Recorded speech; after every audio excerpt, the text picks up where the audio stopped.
Bismillahirrahmanirrahim. Welcome back, students. This is video clip number 2 for the subject socio and psycholinguistics, and we were discussing lecture 3rd, that is definition and examples of language varieties.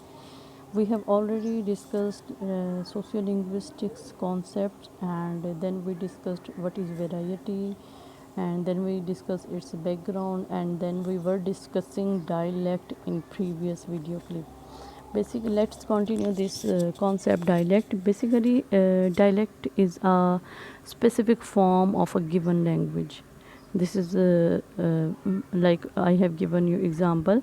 There is Urdu language. Urdu in itself has so many varieties. There is Punjabi language. In Punjabi we have so many varieties spoken in a certain locality or geographic area, showing sufficient differences from the standard of literary form of that language as to pronunciation, grammatical construction, and idiomatic use of words, to be considered a distinct entity, yet not sufficiently distinct from other dialects of the language to be regarded as a different language.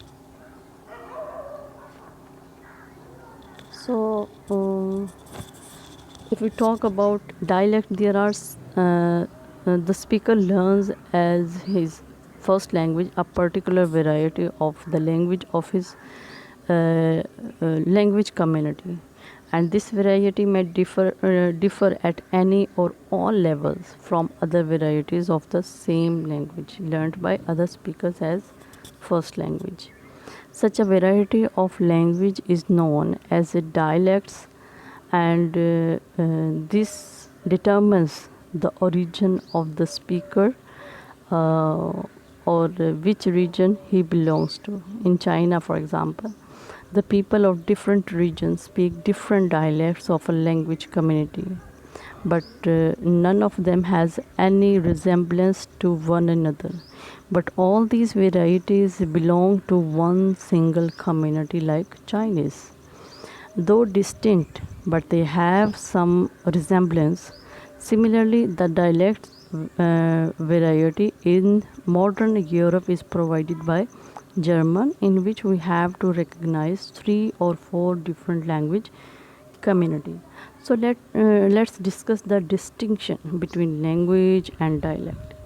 Basically, a language is spoken in a large area. It is a standard variety which has its own phonology, syntax, morphology, and it has its own prestige, its own status. But a dialect is one of the varieties under the language community. It does not have syntax and a formal form, grammar, and it cannot be accepted as a standard language, as it lacks prestige which the former enjoys. So, whether it is a language or a dialect depends on how much prestige one thinks it has among the people. And for most people, this is a clear cut matter that depends on whether it is used in formal writing. In formal writing, not informal.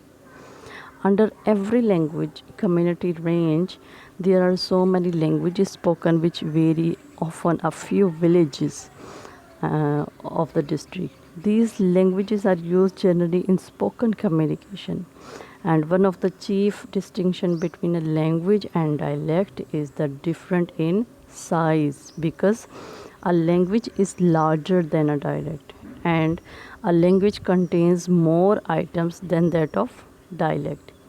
Dialect may be classified in 2 varieties, like regional and social. Regional dialect is based on the geographical isogloss, and isogloss is a boundary line where one dialect area ends and other begins. This is boundary line. Regional dialect is a variety of language community which is spoken within a large geographical area. The study of dialect on the basis of the linguistic item and their variation is called dialectology. Remember, the study of dialect on the basis of the linguistic items and their variations is called dialectology. Since the 19th century, dialectologists who study dialects in Europe and the United States, they have been studying the geographical distribution of linguistic items such as pairs of synonyms, words, for example, or different pronunciation of the same word such as farm with or without the r, farm, farm.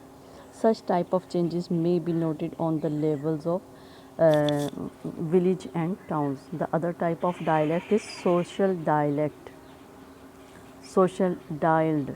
Besides the dialect differences on geographical basis, there are two main sources of extra complexity: geographical mobility and social class. The geographical mobility means people move from one place to another, and they taking their dialects with them, they are taking their language with them. Sometimes the people modify them in the course of time to fit them to their own surroundings and develop a new pattern. On the other hand, the second source of complexity is the social class. In the same dialect area, the speakers belonging to one social group use different variety of the dialect which the other group of the society in the same geographical area cannot use. For example, the people of the lower social classes of the same area have variations in their speech in comparison with the speech of the people belonging to the higher group. For example, in Britain, the people who have passed through the public school system typically have no regional traits at all in their language. This peculiarity is found only in Britain and not in other countries such as the United States or Germany, where top people show their region at least through their pronunciation, but possibly in a few other features of their language. Pronunciation seems to be more sensitive to show the regional and social differences than grammar and vocabulary. Similarly, the distinction can be made between the standard and the non-standard dialects on the basis of the pronunciation in terms of accents. In Britain, many people use a regional accent but standard dialects, and a select few use an RP received pronunciation accent with the same standard dialect, and great confusion results in the if the standard dialect, which is matter of vocabulary, syntax and morphology, is referred to as RP received pronunciation.